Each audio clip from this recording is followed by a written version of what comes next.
Hello मेरे प्यारे नन्हे दोस्तों, कैसे हो आप सब। सबसे पहले मेरे प्यारे नन्हे दोस्तों का बहुत बहुत धन्यवाद मेरी कहानियाँ सुनने, लाइक, शेयर और सब्सक्राइब करने के लिए। बच्चों, आज जो कहानी मैं आपके लिए लेकर आई हूँ उस कहानी का शीर्षक है 3 मूर्ख। तो आइए कहानी शुरू करते हैं। बहुत समय पहले हरिपुर में एक राजा राज्य करते थे। उनका नाम सुप्रताप सिंह था। यूं सुप्रताप सिंह के पास प्रजा की भलाई के लिए अनेक काम थे, जैसे कि वो जगह जगह धर्मशाला बनवा सकते थे, तालाब खुदवा सकते थे, भ्रष्टाचार और बेईमानी को दूर करने के उपाय सोच सकते थे। पर राजा व्यर्थ की बातें अधिक सोचते थे। एक बार उन्होंने अपने मंत्री को आज्ञा दी कि राज्य में जितनी मछलियां अलग अलग तालाबों में हैं, उन सभी को इकट्ठा करके एक बड़े तालाब में छोड़ दिया जाए। बेचारे मंत्री क्या कर सकते थे, उन्हें राजाज्ञा का पालन तो करना ही था।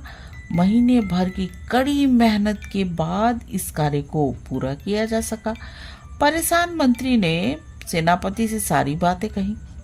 सेनापति ने राज्य के सारे मंत्रियों को बुलाया और गोष्ठी की। सभी ने एक मत से यही निर्णय लिया कि राजा को एक बार अच्छी तरह सबक सिखाना चाहिए। इस तरह सभी का श्रम और समय दोनों बर्बाद होता है। इतना श्रम और समय प्रजा की भलाई में लगाया जाए तो उससे कुछ लाभ हो। अभी इस घटना को 2 महीने ही बीते थे कि राजा ने सेनापति को बुलाया और आज्ञा दी, सेनापति, राज्य भर में जो 3 सबसे बड़े मूर्ख हो उन्हें 1 महीने में दरबार में लाकर उपस्थित करो। पर ध्यान रखना, उनसे बड़े मूर्ख कहीं ढूंढे ना मिले, नहीं तो तुम्हारा सिर सलामत नहीं रहेगा। पर आप उन मूर्खों का करेंगे भी क्या महाराज? सेनापति ने मन ही मन कुढ़ते हुए पूछा। अरे करेंगे क्या? उन 3 मूर्ख राजों में एक को मूर्खाधिराज, दूसरे को मूर्ख भूषण और तीसरे को मूर्ख शिरोमणि की उपाधि देंगे और एक एक जागीर देंगे, राजा ने दंभ से मुंह फुलाते हुए कहा।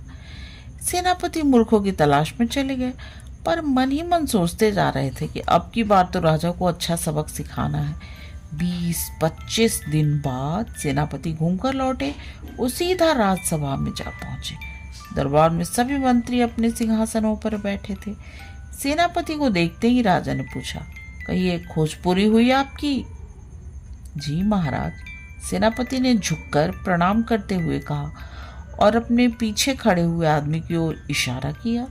हा हा हा, तो ये हैं हमारे राज्य के सबसे बड़े मूर्ख। राजा अट्टहास करते हुए बोले, सुने तो, क्या मूर्खता का काम किया इस पहले मूर्ख यानी मूर्खाधिराज ने? सेनापति कहने लगे, राजन, इन व्यक्ति का परिवार भूख से बिलख रहा है, बच्चे रो रहे हैं, पत्नी हड्डियों का ढांचा भर रह गई है, पर ये फिर भी कोई कार्य नहीं करते। इनसे किसी ने कह दिया है कि प्रसन्न होने पर देवी माता धन की वर्षा करती हैं।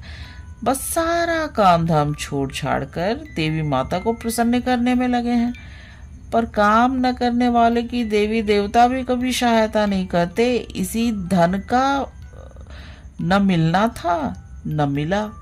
इस बीच घर का सामान बिक गया, पेट तो आखिर भरना ही था। 1 महीने पहले इन्होंने किसी को कहते सुना कि पैसा पैसे को खींचता है। बस फिर क्या था, इन्होंने तुरंत एक साहूकार के यहाँ नौकरी कर ली। अब जब भी खाली समय होता है जेब से रुपया निकालकर धन से भरी तिजोरी के छेद पर लगाने लगते हैं। इन्हें पूरा विश्वास है कि एक न एक दिन इनका रुपया तिजोरी के रुपये को खींच लेगा। इसी चक्कर में इनके 1000 रुपये हाथ से छूटकर तिजोरी में गिर चुके हैं। सेनापति की बातें सुनकर सारे दरबारी हंसे बिना न रह सके। राजा ने तुरंत अपने गले का बहुमूल्य रत्नों का हार उतारकर उस मूर्खाधिराज के गले में पहना दिया। सभी को उत्सुकता होने लगी कि अब देखिए कि दूसरा और तीसरा मूर्ख कौन है। तभी राजा ने आज्ञा दी, अब दूसरे मूर्ख यानी मूर्ख भूषण को प्रस्तुत किया जाए। कुछ झिझकते हुए सेनापति ने कहा, हमारे राज्य के दूसरे और तीसरे मूर्ख इस दरबार में ही मौजूद हैं। हमारे दरबार में? राजा ने आश्चर्य से पूछा, कौन है वो?